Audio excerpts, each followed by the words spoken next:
Hello François, comment tu Hello vas? Jedi, ça va super et toi? Écoute, je vais très très bien. Épisode 52. Je vais juste faire un mini rappel par rapport à notre NFT et à la communauté qui va être créée autour de ça.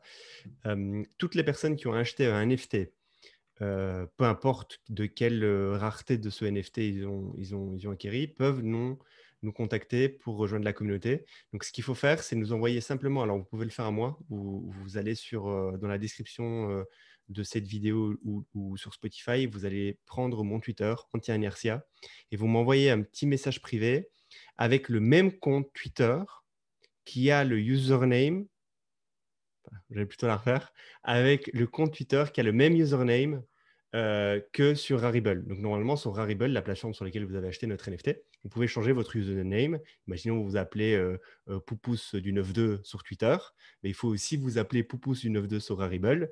Vous nous envoyez votre lien Rarible avec le même compte Twitter qui a le même nom, donc Poupous. Poupous, et on sait que c'est vous qui avez acheté du coup le NFT, et à ce moment-là, on vous enverra un lien pour rejoindre la communauté. Deuxième point, alors on fera l'annonce sur la communauté en question. Le deuxième point, c'est que toute personne ayant acheté le coffre légendaire d'ici le fin novembre, 30-31, il y a combien de jours en novembre? Je ne sais plus 30, exactement. 30. 30, le 30 novembre, pourra venir avec nous à un événement physique qu'on a déjà presque préparé, qu'on est en préparation, mais il a déjà bien entamé. Il est déjà bien entamé. Et cet événement sera mi-janvier. Donc, vous avez jusqu'au 31 novembre de cette année-ci, au 30 novembre de cette année-ci, pardon, pour avoir un coffre légendaire. Et si vous avez le coffre légendaire avant le 30 novembre, vous êtes éligible à venir avec nous à cet événement physique début mi-janvier. Évidemment, si vous achetez un coffre légendaire après le 30 novembre, vous aurez aussi accès à tous les avantages du coffre. C'est juste que pour cet événement-là spécifique du mi-janvier, vous ne serez plus éligible. Mais il y aura d'autres événements plus tard dans l'année pour lesquels vous serez éligible. C'était un peu flou. Est-ce que c'était clair, François? Très Soliton, clair. pardon. Appelez-moi Soliton. Cool. Est-ce que tu veux commencer avec un petit sujet? Moi, j'ai un très long sujet, donc peut-être je préfère te faire commencer avec quelque chose, sachant que le Ok. sujet que moi j'ai est assez long. Euh, et donc, vas-y. Mais écoute, moi aujourd'hui j'ai trois, quatre petits sujets, mais c'est des tout petits sujets, des trucs dont j'ai envie de parler rapidement. Et c'est plus des pings que j'envoie à l'audience en mode Ouais. regardez ça, je trouve ça intéressant. Le premier dont je veux parler, c'est celui de Ben Mala. Je sais pas si tu vois qui c'est Ben Mala, je t'ai déjà envoyé plusieurs fois sa chaîne YouTube. En gros, c'est un real estate developer, donc c'est un type qui est dans l'immobilier aux États-Unis et qui est l'antithèse la plus extrême de ce qu'on peut imaginer qu'est un développeur immobilier aux États-Unis, C'est c'est-à-dire pas ceux le. qu'on... Si, la chaîne YouTube. Si. C'est trop drôle. Elle est trop drôle, cette chaîne YouTube. Si, je vois Ouais. exactement. Vas-y. Donc ce type est l'antithèse. Pourquoi est-ce que c'est l'antithèse? Parce que quand on imagine un real estate developer aux États-Unis, on voit le mec avec les dents blanches, le petit costume, la grosse voiture et le healthy lifestyle qui va à la salle de sport tous les matins, puis qui fait ses TikTok dans les appartements qu'il est en train de vendre, qui donne vue sur je sais pas moi, sur le parc à New York. Et donc, on imagine quelque chose de très branché, de très bling-bling et plein d'étoiles. Et lui, c'est l'antithèse. Pourquoi? Parce que c'est un obèse. Grosso modo, il est obèse. Il fume clope sur clope. Il est à la limite de la vulgarité la plus. Enfin, en tout cas, en France, ce serait quelqu'un de très vulgaire. Aux États-Unis, c'est peut-être quelqu'un de tout à fait normal. Mais en France, il serait considéré comme très vulgaire. Et en fait, il te parle enfin, il parle de façon tout à fait transparente devant la Aucun caméra. filtre. Aucun Il n'y a filtre. aucun filtre. À la rigueur, même, il en rajoute sur le côté beauf. Mais c'est super intéressant parce qu'en fait, avec sa famille, avec ses fils, il a développé un empire immobilier qui est, je pense, de plus quasiment, enfin, je suis bien que c'est plus de quasiment 500 millions de dollars, un truc comme ça. Donc, c'est pas un petit joueur. Et il explique comment il fait ses prêts à la banque pour financer ses achats immobiliers, qui ensuite financent d'autres prêts auprès de la banque, etc., etc., etc. Et cetera. Et en fait, c'est un énorme schéma qu'il a mis en place et on le voit aller dans des propriétés à lui et les rénover. On le voit aller visiter des propriétés à vendre Engueuler ses enfants qui font pas, qui taffent pas ouais, assez. il les Enfin, défonce, ses employés, il les défonce aussi. Ses contractants, je sais pas ses contractuels, il les défonce aussi. Enfin, il défonce tout le monde. Et là, au volant de sa Bentley, enfin même pas au volant, d'ailleurs, il est tellement obèse que je pense qu'il a du mal à conduire. Du coup, c'est quelqu'un qui le conduit partout et il est là en train de fumer sa clope à côté, en train de hurler au téléphone sur quelqu'un. Donc c'est vraiment raw, c'est 100% naturel. Et je trouve ça intéressant, l'air de rien. Euh, de regarder un petit peu comment ce type-là fait son business, comment il organise tout ça, comment le système aux États-Unis ça fonctionne pour pouvoir faire des prêts en banque et comment faire grandir son ouais. immobilier. Et même le lifestyle qu'il a, c'est pas du tout un lifestyle qui me fait rêver, mais c'est un lifestyle qui est intéressant parce que c'est presque un show en fait. D'ailleurs, il avait un Ouais, show dans le c'est ça. passé, etc. Et je trouve ça intéressant qu'il ait fait ce move-là, de passer de son show dans le passé qui était à la télé à une chaîne YouTube il y a quelques années qui fait que grandir cette chaîne YouTube et le type, c'est vraiment une figure aux yeux de ses auditeurs. Enfin, pour ses auditeurs, c'est quelqu'un qui est très, très intéressant. Donc, je vous conseille à tous d'aller voir cette chaîne, de regarder quelques vidéos. Moi, c'est ce que je regarde quand j'ai envie de me sentir un peu moins frustré sur le temps de midi ou que j'ai envie de juste changer d'air et de me dire que finalement, c'est pas trop mal ce que je vis ou que j'ai envie de faire de prendre une bouffée de beaufitude. Et ben, c'est ce que je regarde d'office. Et l'air de rien, derrière toute cette apparence, j'apprends plein de choses. Donc, allez regarder. Dites-moi ce que vous en pensez en commentaire. Dites-moi s'il y a des influenceurs en France dans l'immobilier qui font des trucs équivalents, parce que j'en ai pas. J'ai juste des petits mecs qui font les bling bling. Donc Ouais. voilà, toi, tu as regardé quelques vidéos de lui? Ouais, je regardais aussi. Je regarde pas de façon récurrente, mais j'en ai déjà vu quelques-unes plic-ploc sur plusieurs. Depuis que tu me l'as envoyé. Ça fait bien plus d'1 an, je pense, que tu m'as envoyé cette chaîne et j'ai regardé à plic-ploc plusieurs vidéos. Et pendant le Covid aussi, il a expliqué toutes les galères qu'il avait pendant le Covid et tout. Et en Hmm. fait, je crois que j'ai commencé à regarder pendant le Covid, au début du Covid, que tu m'as envoyé ça. C'est très drôle. Enfin, moi, j'aimais bien. Je kiffe le personnage. Il engueule tout le monde. Mais en fait, il est insultant et tout. Mais tu vois qu'il est bienveillant avec les gens. C'est juste Ouais, ouais. que.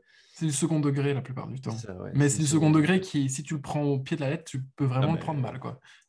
clairement, clairement. Quelque chose que Donc, tu peux plus faire, enfin, et peut-être que c'est une bonne chose que la plupart des gens ne font plus aujourd'hui dans la façon dont ils traitent leurs collaborateurs, quoi. non, Mais mais clairement. intéressant Ouais. à suivre. Après, tu vas dans leur bureau avec ses collaborateurs, leur bureau, et tu vois qu'il n'y a que des beaufs sur leur truc, avec des montagnes de papier, et lui il débarque, il engueule tout le monde, comme ça, et puis il se barre. C'est trop drôle. C'est trop Et drôle. ce qui est intéressant, c'est que des fois, tu vois, il fait ses petits calculs en live et ça paraît tellement simple.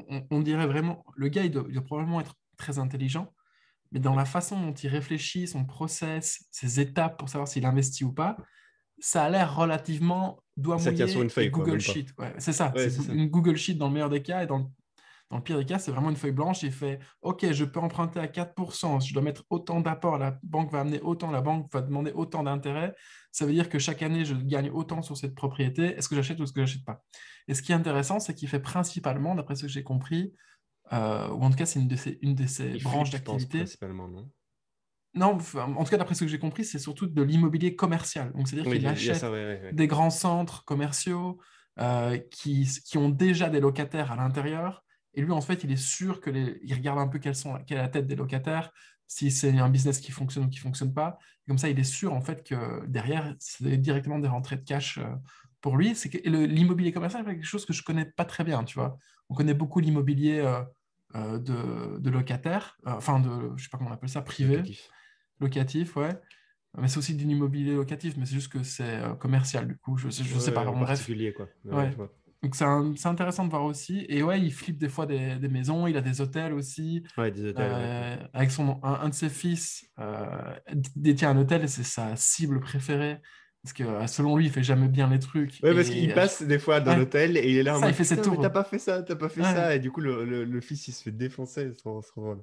C'est un Ouais. peu le Philippe Etchebest beauf Exactement, de putain. l'immobilier aux États-Unis. Exactement, t'as trouvé le profil, la personnalité parfaite. Donc Euh, voilà. Trop cool. Non, non, j'adore, j'adore, j'adore.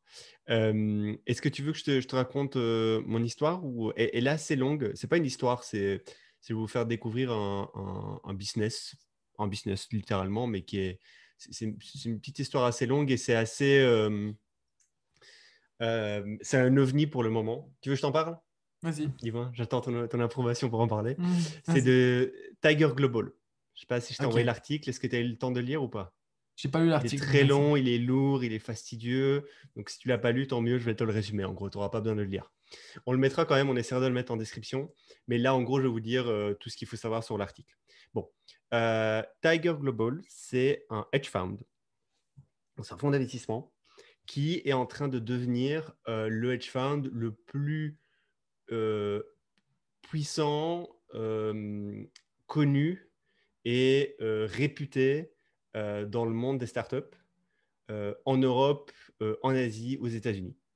Et je vais vous expliquer la naissance de Tiger Global et pourquoi en fait ils sont si ouf que ça. Mais il faut savoir qu'aujourd'hui en Europe, déjà on prend juste l'Europe, toute boîte digne de ce nom qui fait une série A, qui arrive à faire une série A, parle au moins une fois à 100%, enfin dans 100% des cas, parle au moins une fois avec quelqu'un de Tiger Global et sort de là en se disant wow, ces mecs sont des machines, c'est des machines de guerre. Et donc, je vais vous expliquer d'où, du comment, etc. Bon. Donc, Tiger Global, c'est un hedge fund qui fait le métier de VC, donc c'est-à-dire qu'il met de l'argent dans des startups, prend de l'equity dans les startups contre du cash. Et ils ont une thèse, c'est qu'en fait, on est toujours au début de la révolution digitale. Donc tout le monde dit, il y a 10, 15, 20 ans, c'était le début de la révolution digitale. Là, ça continue, mais on n'est pas dans le début. Eux, ils disent, non, non, non, non. En fait, la fenêtre de tir, elle est beaucoup plus longue. Et en fait, là, on est toujours au début. Et du fait qu'on est toujours au début, on peut encore overpayer les rounds. C'est-à-dire qu'on peut toujours donner plus d'argent ce qu'on est censé donner dans un round d'investissement. Et alors, je vais t'expliquer pourquoi plus tard. Et vu qu'on est encore au début. C'est-à-dire que selon eux, les magnitudes de croissance qu'on a vues jusqu'à aujourd'hui vont être surpassées plus tard. Et les gens qui sont dans le venture font mal les projections. Et selon eux, les projections, elles peuvent être beaucoup plus grandes que ce qu'on connaît, que ce que les gens font comme projection de façon traditionnelle et normale dans le monde de la finance. Ils ont aussi une nouvelle façon de déployer du capital. Ils sont extrêmement rapides et 10 fois plus rapide qu'un venture capitaliste traditionnel. Et ils ont aussi d'autres particularités, comme par exemple, ils outsourcent leur due diligence, ils s'impliquent presque pas du tout dans les deals. C'est-à-dire qu'ils donnent l'argent et puis se barrent et on ne les entend plus. Ce qui est quelque chose qui est très souvent décrié par les entrepreneurs, de se dire nous, on veut des VC, comme on dit, impliqués, qui mettent la main à la pâte, qui peuvent nous aider, qui peuvent retrousser les manches et venir au charbon avec nous. Ben, eux, c'est l'opposé. C'est clairement tout l'opposé. Euh, et après, je vais te donner plus de détails sur pourquoi c'est assez ouf ce qu'ils font et pourquoi tous les entrepreneurs en fait rêvent d'avoir Tiger Global aujourd'hui au capital et pourquoi en fait ces petits avantages qui sont donnés sont en fait beaucoup plus profonds que ça et sont beaucoup plus intéressants que ça. Et en gros, la structure de Tiger Global, elle est comment? Enfin, l'histoire plutôt de Tiger Global. Tiger Global, en fait, est une espèce de filiale d'une autre société qui s'appelle Tiger Management. Tiger Management a été créé par un mec qui s'appelle Julian Robertson, qui est une des stars de Wall Street ces 50 dernières années. C'est la star de Wall Street. Et il a, en fait, très jeune, rejoint Wall Street. Dans sa vingtaine, il a rejoint Wall Street. Il a commencé par des petits échelons en tant que trader, puis il est monté comme dans des hedge funds. Et à 47 ans, il quitte Wall Street et déménage en Nouvelle-Zélande avec sa famille. Il veut totalement décrocher du monde de la finance et il veut écrire un roman. Au bout d'un an, flop, il se dit, bon, les romans, c'est pas fait pour moi, je suis beaucoup plus balèze en finance. Vas-y, je retourne à New York. Et donc, dans les années 1980, il revient à New York et il crée un hedge fund qui s'appelle Tiger Management, qui est un hedge fund qui commence avec pas beaucoup d'argent. Alors, dans les années 80, c'était quand même beaucoup d'argent, c'était 8,8 millions de dollars. C'est pas énorme pour un fonds. À l'époque, on peut dire que si on fait un rapport de qu'est-ce que valait l'argent, ça pouvait valoir 20 millions, ce qui est vraiment pas énorme, avec une thèse d'investissement qui est drivée par les fondamentaux. Donc, comme vous savez, il y a différents types de façons d'investir dans le monde. Vous pouvez avoir une analyse très analytique et très price-driven. Puis, vous avez des façons d'investir qui sont basées que sur les fondamentaux de business. Et voilà, il y a plein de façons d'investir. Eux, ils étaient fondamentaux driven et ils ont réussi à flipper 8,8 millions de dollars en 21 milliards de dollars en 20 ans. Ce qui est waouh dans le monde de la finance, rarement vu, et c'est assez ouf. Quel est l'avantage de ce fonds qui s'appelle Tiger Management? Sa force, tout le monde le dit, c'est le recrutement. Les gens qui sont très impliqués dans la finance savent que Tiger Management a les meilleurs hedge funds, analystes, etc., de la place. Et en fait, c'est parce que leur méthode de recrutement est très hardcore. Il y a plein d'étapes. Une des étapes, par exemple, c'est un questionnaire où il y a 450 questions qu'il faut faire d'une traite, qui prend 3 heures à remplir. Et le type de questions à l'intérieur, donc il y a des questions très analytiques, puis il y a des questions un peu plus méta, et il y a des questions plutôt mindset, type une question qui circule beaucoup dans les médias, c'est est-ce que tu préfères être intellectuellement juste mais perdre de l'argent ou intellectuellement faux et en gagner? Tu vois, il y a plein de petites questions comme ça qui, je pense que ça doit être des questions pièges pour vraiment cerner c'est quoi comme type d'investisseurs qu'ils ont face à eux. Et ils sont aussi connus pour avoir pris plein de juniors, plein de jeunes. Et pour une chose assez fondamentale dans la finance qui est un peu révolutionnaire, on va dire, dans la finance, c'est que Julian Robertson, donc le fondateur de Tiger Management, n'en a rien à foutre de la hiérarchie, n'en a rien à foutre de l'expérience ou de l'âge du candidat et de son futur employé. Tout ce qu'il veut, c'est que cette personne-là outperforme les autres. Et le reward est intimement lié à la performance de la personne, peu importe son âge, peu importe son expérience, peu importe sa hiérarchie. Ce qui n'est pas du tout le cas en finance. En finance, on le sait, c'est un des milieux les plus hiérarchiques qui existent. Tu as des N plus X milliers. Et un mec qui vient de rentrer dans un hedge fund tout en bas de l'échelle où il y a 300 employés, bah, il gagnera 300 fois moins ou 1000 fois moins que le mec qui est tout au sommet. Là, ce n'était pas du tout ça la philosophie de la maison. La philosophie de la maison, c'est que tout le monde est au même piédestal, peu importe l'âge, peu importe l'expérience, peu importe la hiérarchie. Et si tu fais bien ton bet, ben, tu as le même reward que le mec qui a 40 ans d'expérience. Donc, c'est Tiger Management arrive à flipper 8,8 millions de dollars en 21 milliards en 20 ans, recrute les plus gros as de la place et au bout de 20 ans, le fonds ferme parce qu'il a fait assez de thunes, il ferme et il propose aux gens qui bossaient avec lui de créer eux-mêmes des fonds. Et c'est là que d'autres fonds se sont créés, des fonds assez connus, Maverick, Pantera, Tiger Global, dont on va parler maintenant. Donc plein de petits fonds se créent, une dizaine de petits fonds se sont créés. C'est à chaque fois, c'était les employés, les meilleurs employés en fait de Tiger Management qui les ont pris. Et ce que a fait Julian Robertson, c'est qu'il a mis 25 millions de dollars dans chacun des fonds. Et donc il a dit, bah, là, je distribue maintenant mon argent dans 25 millions de dollars dans plein de petits fonds. Chaque fonds a des façons d'investir différentes. Et celui qui a le plus cartonné et qui est en train de le plus cartonner, c'est Tiger Global. Tiger Global, c'est quoi? C'est un fonds qui a été créé du coup en 1997, sur la fin de Tiger Management, par un mec qui s'appelle Chase Coleman, qui a été en fait le fils d'un des partenaires de Tiger Management à l'époque, qui, quand Tiger Management a fermé, s'est occupé pendant 1 an de l'argent personnel de Julian Robertson. Pardon. Il faut savoir que ce Chase Coleman a géré l'argent perso de ce mec à 24 ans.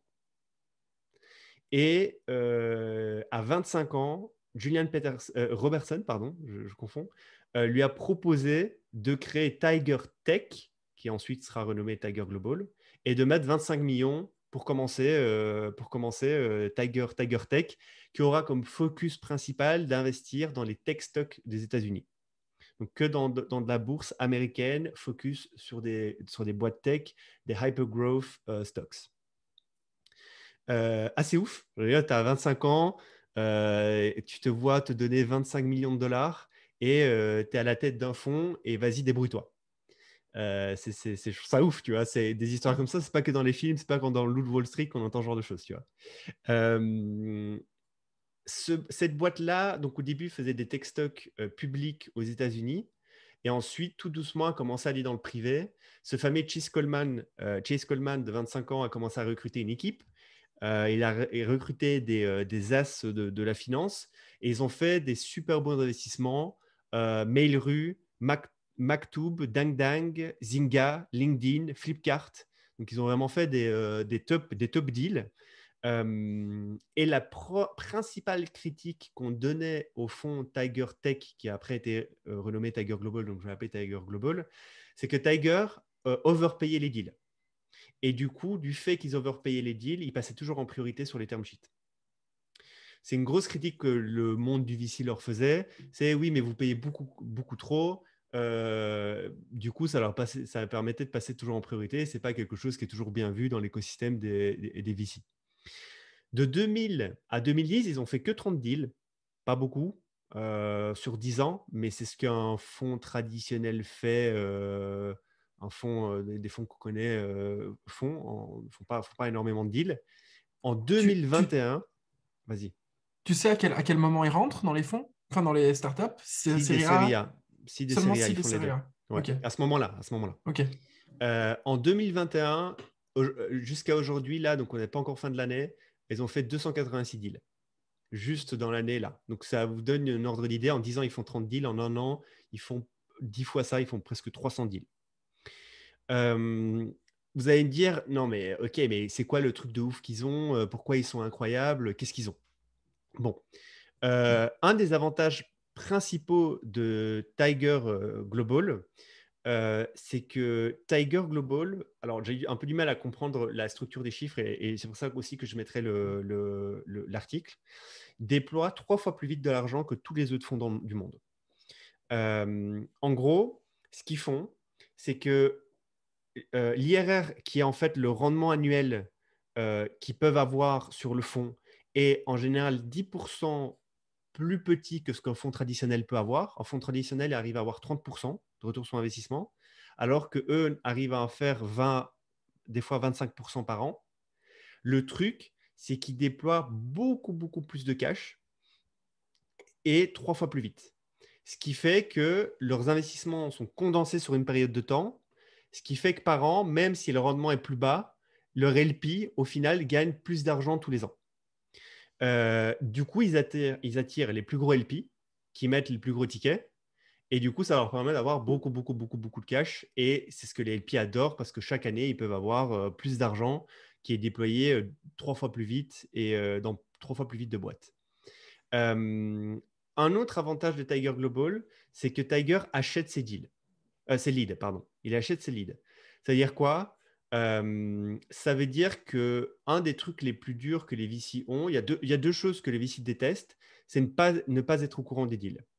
Un VC s'en fout si il a eu un deal devant lui, il a eu une proposition d'investissement devant lui et il aurait pu investir et il ne l'a pas fait parce qu'en fait, ça allait contre sa thèse d'investissement. Là, il va se dire, et au final, la boîte, elle cartonne, elle fait x1000. Bon, bah là, il va se dire, putain, j'ai raté ça, mais pas en mode j'ai raté l'opportunité d'investir, parce qu'il avait l'opportunité d'investir, mais en mode, bah, j'ai pas été assez contrariant, ou bien ma thèse d'investissement était fausse là-dessus, ou bien j'ai pas vu les weak spots, ou bien, tu vois.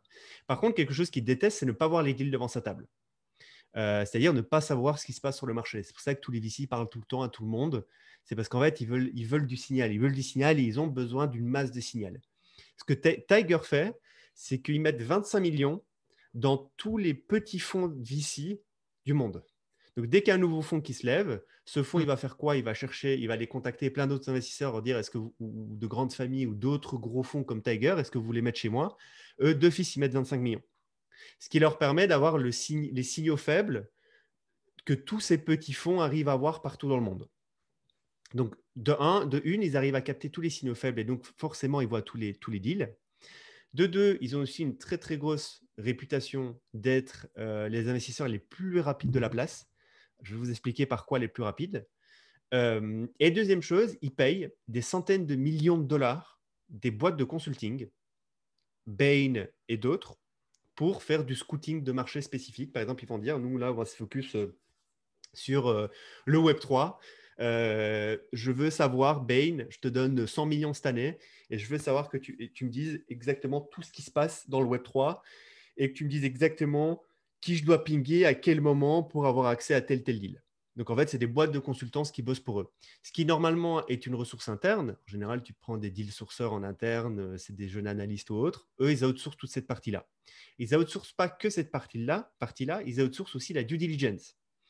Ça veut dire que quand ils savent que le Web3 est en train de boomer, il n'y a pas un mec en interne qui paye full-time et qui va faire une analyse sur le Web3 et qui va faire un report de 10 pages. Non, ils payent des centaines de millions de dollars à des boîtes de consultance. Bain est leur plus gros client, pour le coup. Enfin, ils sont le plus gros client de Bain, qui vont faire des analyses pour eux hyper pointilleuses sur ce marché en question. Ce qui fait que, et là on en vient à la rapidité d'exécution de Tiger Global, quand ils savent qu'ils veulent investir dans un entrepreneur, lors du premier call, qui est souvent en général, ça se passe comment avec un VC? Le premier call, c'est un call de prise de connaissance. Donc, on fait un peu connaissance, tu me pitches un peu ce que tu fais. Puis, on va peut-être faire un deuxième call avec moi ou avec un de mes partenaires pour creuser un peu plus, tu vois, pour te poser un peu plus de questions, pour te challenger, parce que j'ai plus réfléchir à la boîte que tu es en train de monter, etc. Donc là, je vais commencer à challenger. Et après, je ferai ma décision. Eux, c'est pas du tout ça. C'est un call. Pendant le call, ils viennent déjà avec le report complet du marché du mec. Il y a des témoignages d'entrepreneurs en Serie A où ils ont eu des mecs de Tiger Global qui, en Zoom, connaissaient plus d'infos sur le marché que l'entrepreneur lui-même. Et ça, c'est grâce à ce travail de due diligence qu'eux n'internalisent pas, mais en fait, ils payent des millions de dollars à des boîtes pour le faire. Donc, c'est-à-dire qu'ils sont toujours plus préparés que l'entrepreneur, ce qui fait que ils peuvent beaucoup plus vite faire une proposition à l'entrepreneur s'ils pensent que l'entrepreneur match bien avec et est en train de faire quelque chose de pertinent par rapport à eux, l'analyse hyper analytique qu'ils ont eu du marché grâce aux recherches des boîtes de consulting chez qui ils externalisent. Et en plus de ça aussi, ils payent tout le temps, enfin très souvent, beaucoup plus cher le deal. En général, ils payent 50% de plus que tout autre VC. Donc, en fait, vu qu'ils sont beaucoup plus rapides, ils répondent il y a des mecs qui disent qu'ils répondent en 48 heures. C'est-à-dire, une fois que tu as fait le call, en 48 heures, tu as une term sheet, ce qui est très rare. Genre, en général, ça prend plusieurs semaines, plusieurs jours, plusieurs semaines. Ça peut être plus ou moins long. Il y a beaucoup de va-et-vient. Les mecs, il n'y a pas de va-et-vient. 48-72 heures, tu as la term sheet et on paye plus cher que que quelqu'un d'autre t'aurait payé. Le dernier gros avantage de ce fonds-là, c'est les perks. Donc, il y a des témoignages qui disent que, par exemple, quand Tiger investit chez toi et qu'il y a un board meeting, le mec qui débarque, ils envoient un partenaire de chez Tiger.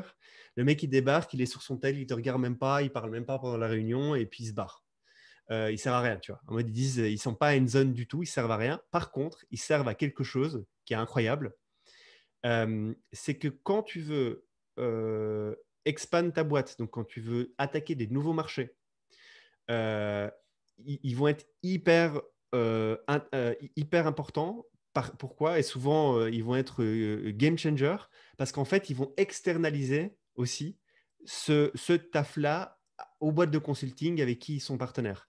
Donc, par exemple, tu es une boîte, tu es une fintech, tu as ouvert dans 14 pays, tu veux ouvrir aux États-Unis ou en Amérique tout court, latine ou peu importe, et tu ne sais pas par quel bout y prendre.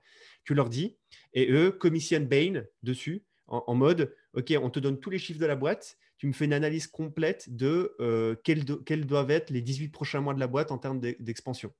Et Bain va mettre une armée de personnes dessus, il va lui dire, OK, ce que tu dois faire, c'est tel pays, tel pays, tel pays, tel pays, voici pourquoi. Donc en termes d'expansion, ils ont une énorme valeur parce que en plus, c'est eux qui payent. C'est Tiger Global qui paye Bain. Et en fait, ça coûte des millions. C'est des millions de payer ces mecs-là pour faire ce travail-là de recherche. Donc là-dessus, ils sont super puissants. Et la deuxième chose, c'est encore la question de payer des consultants pour faire un taf. c'est de trouver les meilleurs profils du monde pour le rôle X. Donc, imaginons que tu dois ouvrir l'Amérique latine, que tu es sur de la fintech et ta sous-catégorie, c'est du crédit conso sur une population ric-rac. Il te faut, pour ouvrir ce pays-là, le meilleur head-off du pays qui a toutes les bonnes connexions, qui comprend ce marché à la perfection. Tu demandes à Tiger Global. Tiger Global commissionne Bain ou une autre boîte de consulting pour aller chasser ce mec-là. Et donc, tu sais que tu auras le meilleur mec pour ce poste-là clé. Et apparemment, là-dessus, c'est des brutes. Les gens les boîtes qui ont bossé avec eux disent c'est un no-brainer ce qu'ils font sur ce niveau-là. Donc, effectivement, ils ne sont pas hands-on sur plein d'autres sujets, sur la majorité des sujets sur lesquels un VC le serait. Par contre, sur ces questions-là d'expansion et de trouver les meilleurs profils du monde, là, ils sont all-in à 100%. Super intéressant comme boîte, enfin comme fonds. Tout entrepreneur qui nous écoute, qui a déjà pu parler avec Tiger, je serais très curieux qu'il nous le dise et qu'il nous donne son retour. Et j'espère qu'il y aura des entrepreneurs qui nous écoutent sur le podcast qui un jour auront la chance de recevoir une term sheet de la part de Tiger Global. Mais voilà. Voilà tout ce que tu devais savoir sur l'article. Tu n'as pas besoin d'aller le lire, je t'ai tout dit. Génial, merci. C'était super bien résumé, j'ai l'impression. J'ai une question. Du coup, s'ils payent leur entrée plus chère dans la boîte, qu'est-ce que ça a comme conséquence pour la boîte? Est-ce que ça veut dire qu'elle est surévaluée ou est-ce Non, si j'ai que, bien enfin, compris, ils payent à une plus grosse valuation que ce qu'ils devraient payer. ok, d'accord, mais du coup, c'est pas un problème pour relever après ça? Parce que, à moins qu'ils accompagnent tout au long des levées et qu'il n'y ait pas besoin d'autres investisseurs externes, est-ce que c'est pas potentiellement un problème pour l'entrepreneur? Je sais pas, je saurais pas te dire. Je saurais pas te dire. Je suppose que si Tiger arrive à le faire, c'est que tout est clean, quoi. Pas Oui, que oui, ça passe, mais probablement. je saurais pas te dire. Je saurais pas te dire. Faudrait qu'on ait quelqu'un de Tiger sur le podcast. Oui, j'aimerais bien. Mais entre parenthèses, il y a un autre gars, enfin, tout le monde en a déjà entendu parler, toi aussi, le fondateur de SoftBank. Donc, c'est une firme d'investissement qui est réputée aussi pour investir énormément d'argent. Il s'appelle Masayoshi Son. Je ne sais pas si tu connais. Et SoftBank, Je vois qui c'est. Enfin, je connais pas personnellement, mais oui, je vois le mec et je vois SoftBank, c'est aussi une machine de guerre. Et pour le coup, Tiger qui est en et train qui est en train de passer par des sales étapes. D'après ce que j'ai compris, il y a beaucoup d'articles dans des journaux spécialisés qui disent que, en gros, ils ont surinvesti et comme ils investissent énormément d'argent directement, c'est complicado si jamais un de leurs bêtes foire, quoi. Enfin, je ne connais pas du tout les détails, donc je laisse l'audience qui est intéressée le soin de faire des recherches. Mais en gros, c'est pas Tiger Global, il y en a plein d'autres qui investissent énormément. C'est juste que apparemment, Tiger, d'après ce que tu me dis et ce que j'en avais aussi entendu, c'est qu'ils vont très très très vite. ils vont très vite et ils Ouais. sont partout. Il y a pendant le Covid là. J'avais des gens qui me disaient enfin j'ai des gens là qui font de l'angel, plusieurs personnes qui font de l'angel en Europe et ils me disent dans tous les bons deals il y avait toujours Tiger Global dedans Mm. et quand tu vois là récemment tous les deals qu'ils ont fait en fintech etc c'est vraiment toutes les belles boîtes, bah, Tiger Global est dedans quoi. Et donc ça veut dire qu'ils arrivent non seulement à aller très vite mais aussi à rentrer sur tous les deals, ce qui est quelque chose de très compliqué quand on décide d'être partout. C'est pas juste une question d'argent, c'est ça que je veux dire. Pas Ouais. juste est-ce que j'ai l'argent. Non, non, c'est ce que tu arrives à faire accepter. Est-ce qu'il n'y a pas un autre VC qui est plus important que toi qui arrive à passer devant toi, quoi. Et tu connais des entrepreneurs qui ont déjà dealé avec À titre Tiger personnel, Global? non. Après, dans l'article, tu as une liste d'entreprises dans lesquelles ils ont mis. Après, tu vois, en 2021, ils ont fait 300 boîtes. Donc, Ah, il y a de fortes probabilités qu'on connaisse des boîtes dans lesquelles ils ont investi. Par exemple, dans la instant delivery groceries, comme ah, etc. Comme des Cajou, boîtes qu'on etc. connaît, Ouais. Cajou, etc. Bah, tu regardes, ils ont fait une dizaine de deals là cette année et en Europe seulement. Et il y a Getir, enfin plein de trucs où que, genre, on a déjà entendu, tu les as vus dans le métro, ce genre de choses quoi. Ok. Est-ce que tu sais, parce que du coup, il y a pas mal de choses qui se passent en ce moment dans le marché du venture capitalisme. C'est assez intéressant, vu que l'argent est réellement une commodité de plus en plus. Il y a d'autres stratégies qui se mettent en place que juste le gros chèque qui arrive. Donc, tu as parlé de Tiger Global, on Mhm. a parlé de SoftBank un petit peu. Est-ce que tu comprends pourquoi A16Z embauche tellement de gens? En tout cas, c'est ce que je vois passer sur Twitter sans arrêt. A16Z embauche énormément de gens. Mhm. Tu me dis si j'ai bien compris le truc. Est-ce que tu sais pourquoi? Est-ce que tu sais comment? Est-ce que tu sais si c'est avéré, pas avéré? Quelle est la stratégie? Oui, oui, oui, non, ils en bougent de ouf, surtout sur leur nouveau fonds crypto. Là, il y a un nombre. Il y a parce qu'ils, tu sais, ils ont relevé un fonds de plusieurs Mhm. milliards full crypto et il y a un nombre incalculable de personnes dessus, juste pour voir passer tous les deals. En fait, quand tu recrutes quelqu'un, c'est.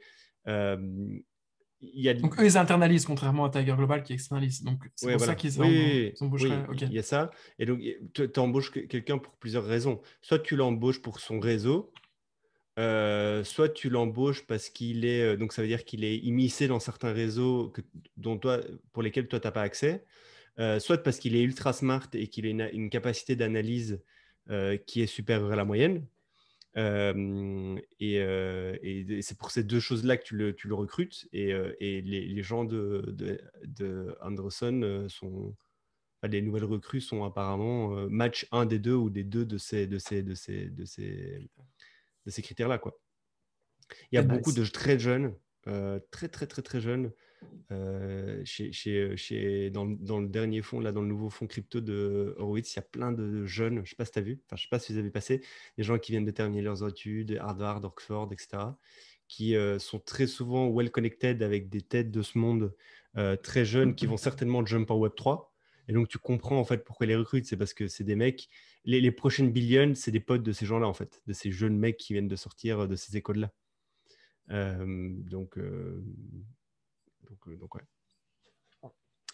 Et, Est-ce que le euh, VC, c'est et toujours un truc qui t'intéresse? bah, d'une façon ou d'une autre, c'est ce que je fais avec le fellowship.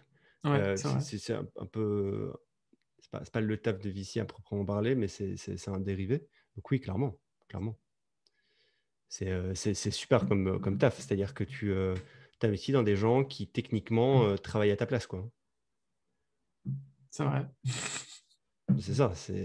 Jean de la Roche-Brochard le dit souvent sur ses interviews, etc. C'est que enfin, c'est le travail le plus disgracieux vu de l'externe, parce que, où tu peux te plaindre le moins, parce que ce que tu fais, c'est que tu alloues du capital. Et en fait, c'est des entrepreneurs qui ont toutes les merdes possibles et inimaginables. Et que si ça foire, bah tant pis. Et si ça réussit, par contre, tout le monde est gagnant, quoi. Et vu que les retours, quand ça réussit, sont toujours beaucoup, beaucoup supérieurs à la perte, bah en fait, c'est que du win. C'est positive sum game, quoi. OK. Bon, bah écoute, c'est cool. C'est vrai que j'ai vu passer des tweets récemment sur Tiger Global, notamment par rapport au fait que quand ils arrivent à une réunion, euh, notamment pour investir dans une boîte, enfin dans un call, etc., ils arrivent et ils ont une liste de 10 clients qui peuvent te présenter, etc. Genre tout est préparé dans leur tête, tout est bien structuré. Euh, C'est le tweet je de suis assez Saïd, non, admiratif. pas Saïd, mais je sais plus quel. Mais oui, oui, oui, je vois le tweet dont tu parles. Je suis assez admiratif de cette capacité à être structuré et structurant pour une boîte sans pour autant rentrer dans l'opération day-to-day ou juste venir mettre son nez une fois par an juste pour donner son avis de façon un petit peu inutile. Et je suis intéressé de voir ça, comment ça va se développer, surtout avec le Web3, etc., comment tout ça va évoluer, intéressant à suivre. Ok, t'as fini le sujet là? Oui, oui, oui, j'ai fini, j'ai fini. Ok. Bah écoute, moi peut-être pour terminer, je te parle d'un autre truc que j'ai repéré. Vas-y. Donc la semaine passée, je pense, ou il y a 2 semaines dans un des podcasts, j'ai parlé vite fait de hologramme slash NFT. Ouais. Euh, et en gros, j'ai repéré une boîte qui fait ça. Ça s'appelle, enfin, du coup, elle fait ça, mais pas que pour les NFT. Ça s'appelle Portal Hologramme, Portl Hologramme. Et en fait, c'est vraiment un parallépipède dans lequel tu peux mettre un avatar, un hologramme euh, de toi ou d'un de tes NFT ou d'une de tes œuvres Ok. d'art. Ça vient de lever, c'est un fondé par un qui s'appelle David Numbaume ou Nussbaum, je ne sais plus comment, j'arrive pas à me relire une fois de plus. Entre les S et les N, c'est compliqué. Et en fait, le type, je ne sais pas si tu te rappelles, il y a quelques années, on a vu un hologramme de Tupac en train de Ouais, chanter ouais. un concert à Coachella. Et ben en fait, il a racheté cette technologie-là, il a racheté les brevets, et ensuite il l'a développé en interne et il le met maintenant vraiment dans un parallépipède. Et du coup, tu peux mettre un petit peu tout ce que tu veux là-dedans. Pour le moment, il y a Mhm. plus d'une centaine de gros parallépipèdes qui sont disponibles sur le marché. À côté de ça, et ça coûte, je pense, 20 000 dollars ou même plus, donc c'est très très cher. Et ils sont en train de développer, notamment après avoir relevé des fonds avec Tim Draper. Tim Draper, c'est un grand VC américain assez connu qui a investi en seed principalement. Un des fonds, enfin, c'est lui je pense que c'est lui qui a fait le Dapper Lab ou Draper Lab, je sais D'accord. plus. Ouais, ouais, c'est ça, ouais. Ouais, ouais, c'est ça. Euh, Bref, et du coup, ils sont en train de faire une version miniature que tu pourras poser chez toi. Et je trouve ça assez cool, surtout la semaine où tu vois que Beeple a vendu son nouvel NFT, là, c'est First Human, un truc Ouais. comme ça. Et tu le vois, c'est vraiment exactement dans le même genre de technologie, dans une espèce de grosse case. Et tu vois un type en train de marcher sur une planète. Je pense que ça s'est vendu 29 millions de dollars, mais je ne suis pas sûr chez Sotheby's. Il est passé sur un talk show américain assez connu pour expliquer. Il disait, je pense que dans l'avenir, euh, l'art digital sera contenu dans des petites boîtes comme ça, et très régulièrement, ça changera. Donc ça rejoint aussi un des sujets qu'on avait abordé il y a longtemps dans le podcast, où on disait, oui, il nous faudrait des cadres pour displayer nos NFT, ça change, Mhm. etc. Et pourquoi pas des systèmes des protocoles qui permettent de louer ton NFT pour que d'autres gens puissent l'afficher chez eux. Et je pense il y a un truc qui s'appelle Rent NFT qui fait ça. Donc c'est assez cool, tout ça est en train de se développer. Et je voulais juste mettre en lumière cette petite boîte porte hologramme. Je pense qu'il y aura plein d'autres versions de ce truc-là. Je connais des gens qui sont en train de bosser sur un autre petit boîtier hologramme pour displayer les NFT, une petite cloche en fait que tu soulèves et tu vois ton petit NFT dedans, puis tu peux le remettre. Donc tu vois, ça peut être Stylé. vraiment, c'est vraiment pour le coup, ce sera vraiment consumer au sens mass consumer quoi. Donc Mm. assez intéressant. Il y a deux, trois autres projets que j'ai vu passer, mais je pense qu'on en parlera dans un autre podcast. Parce que j'ai vu que tu avais réagi dessus sur Twitter et je l'avais sauvegardé en mode j'en parlerai dans le podcast. J'ai vu que tu avais réagi en commentaire. J'ai vu que Ariel avait aussi réagi en commentaire. On me dit, ouh là, là, c'est un truc dont on Ah, doit ça doit parler dans le être hier ou podcast. avant-hier, je crois, non? Mais Il y a quelques jours. je sais plus ce que c'est, mais Je donne un indice, ça s'appelle Paper Website. putain, Tu te rappelles attends, pas, mec, tu paper commentes trop de website. trucs sur Twitter. Tu prends une photo Paper d'un website. papier et ça fait un website avec. Ah oui, oui, oui, oui, oui, oui, oui. Oui, Voilà. et j'ai voulu dire un commentaire d'ailleurs. J'ai vu que quelqu'un avait commenté qu'on connaissait et j'ai voulu commenter aussi en mode c'est vraiment gadget quoi, putain. Ah non, ouais, C'est mais cool, ces mais c'est. gadgets, on s'en fout. C'est un projet de maker indépendant, side hustle. C'est génial. Oh, non, oui, oui, oui, oui, mais oui. Mais oui, ça change pas le Mais monde, ça, non, c'est mais pas de la même, guerre je globale. trouve que c'est. Non, mais c'est même Enfin, pas c'est ça. quoi C'est raison? que. Non, mais c'est même pas ça. C'est que je me dis vraiment. Après, j'ai pas creusé, donc j'ai pas critiqué. Mais je me dis vraiment, de ce que j'ai vu, c'est-à-dire, tu peux créer un site internet en décidant sur une feuille de papier. euh, je me dis, c'est rajouter de la Kind complexité of. là où il n'y en a pas à en avoir. Non, mais tu peux imaginer une petite blogueuse de voyage qui préfère écrire dans son carnet et qui a l'habitude d'écrire dans son carnet au cours de ses voyages et puis ensuite qui retranscrit tout sur son ordinateur à chaque fois. Peut-être que ce genre de Mais par cible-là, exemple, il y a une fonctionnalité sur l'iPad, je pense, ou sur une application Note ou je sais pas quoi, où tu peux effectivement, avec ton stylet, écrire comme si tu écrivais à la main. Et en fait, ça se retranscrit en lettres numériques blog, tu vois. hmm, Ça, c'est cool. Ça, je trouve ça trop cool. Je comprends, tu vois. Je comprends qu'il y a des gens qui ont la créativité, qui ont tout, qui fusent beaucoup plus quand ils écrivent à la main. Et que, du coup, retranscrire, c'est chiant. Fine, ça, je comprends. Par contre, le fait de créer un site internet, je comprends pas. Mais après, à creuser. Par contre, ce qui doit certainement être très intéressant, c'est la technologie derrière, plus qu'autre chose. Et je pense que la valeur là-dedans, c'est plus dans la technologie qu'il y a derrière. ouais, probablement ça utilise un truc comme GPT-3 en mode. C'est J'en sais rien. possible. Mais en tout cas, C'est c'est fait par possible. c'est un side de sol d'un petit mec. qui est un indie hacker. Donc, probablement qu'il a capitalisé sur d'autres technologies pour pouvoir construire juste ce petit service-là, en fait, qui répond aux besoins d'une micro-niche et que ça lui permettra de gagner un Parce que petit par peu d'argent exemple, oui, avec ça. il y a des applications, par exemple, tu peux écrire sur un notepad, écrire de façon digitale avec ton clavier. Stylé. Et en fait, en fonction. Non, non, non, non, vraiment Ah, ok. sur ton clavier, pas comme ça, vraiment, tu écris avec ton clavier d'ordinateur. Et en fait, en fonction de ce que tu écris, ça te crée ou pas, enfin, ça te crée un site internet et ça rajoute des bouts dans ton site internet par rapport à ce que tu écris. Donc, par exemple, tu dis je veux Ah, une une page de blog image blanche. supplémentaire. Ouais, ouais, Ok, les pages de d'accord. blog supplémentaires. Ouais. Sur la page de blog, je veux qu'il y ait 4 champs, 4 sections. Sur la première section, je veux un bouton. Et en fait, tu écris ça et ça s'affiche, tu vois. Et là, pour le coup, j'utilise GPT-3. Ah oui. Je sais pas. Moi, je trouvais ça J'avais bien. pensé ce projet. C'est peut-être gadget, mais je pense que ça peut répondre. Ouais, C'est moi un je peu le comme vois Card vraiment au comme début, gadget. tu vois. Ouais, mais Oui, Card, mais c'est du drag and drop, c'est pas pareil. Là, c'est vraiment. J'ai l'impression que genre dessiner le truc, c'est. Je sais pas. Je sais pas. En fait, pour moi, c'est tellement compliqué techniquement d'avoir quelque chose de fonctionnel qui fonctionne bien hmm.